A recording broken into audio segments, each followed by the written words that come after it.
হোলির সময় আমি গেছিলাম। ইনফ্যাক্ট আমি নয়, আমি একা নয়। আমি আমার কাজিন ব্রাদার কৌশিক। দুজনে মিলে ১ম এ গেছিলাম। যেহেতু আমার বাড়ি, গ্রামের বাড়ি হাওড়ায় উদয়নারায়ণপুরে। তার আগের একটা জায়গা থাকে, সেটার নাম কানুপাট। যেখানে আমার খুড়তুতো বোনের বাড়ি। তো ওদের বাড়িতে দোল পূর্ণিমার জন্য নেমন্তন্ন ছিল।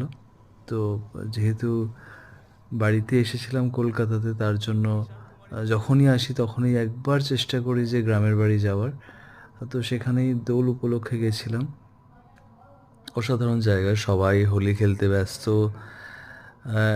এটা কানুপাটেরই একটা ইন্টেরিয়র ফেস, যেখানে সবাই এসে দোল খেলে। আম, এখানে প্রচুর ছেলেমেয়ে ওই দিনকে জমায়েত হয়েছিল।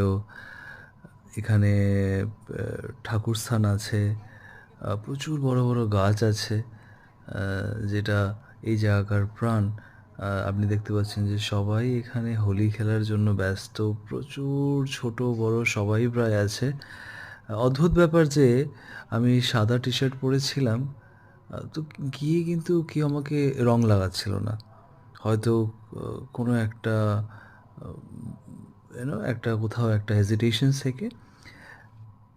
বাট দেন পরে এই গাছটির কথা বলবো, তো অসাধারণ সুন্দর আমার এই গাছটি লেগেছিল। ছোট গাছ কিন্তু এত সুন্দরভাবে বড় হয়েছে, এত সুন্দর এর ছাওয়া। দেখুন সবাই যেভাবে হোলি খেলছে, হোলি খেলে ব্যস্ত, সবাই ফিরে যাচ্ছে। আমরা এখান থেকে ফিরেছি, আমরা এখান থেকে ফিরে এই আটচালার পাশ দিয়ে গিয়ে একটা পুকুরে গেছিলাম, যেখানে গিয়ে আবার আমরা হোলি খেলি। তারপরে ফিরে আসি।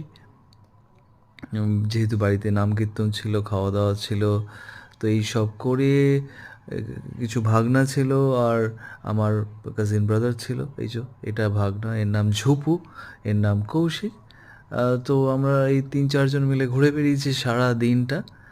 মাঠের পথঘাট অসাধারণ। বাইক চালাতে লাগে এখানে। তো যেহেতু আমি বাইক চালাতে পারি না, তো আমি পেছনে সবসময় বসেই থাকি। Fun fact, but then though I enjoyed every moment of it. প্রত্যেক এই দুপুরের মধ্যে, গনগনে দুপুরে এদিক ওদিক ঘুরে বেড়ানো, সারাটা দিন ঘুরেছি টোটো করে। অসাধারণ মজা লাগে আমার। আমি যখনই যাই ১ সেকেন্ডের জন্য টাইম ওয়েস্ট করি না।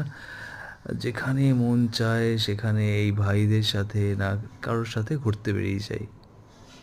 আশা করি আপনাদেরও ভালো লেগেছে।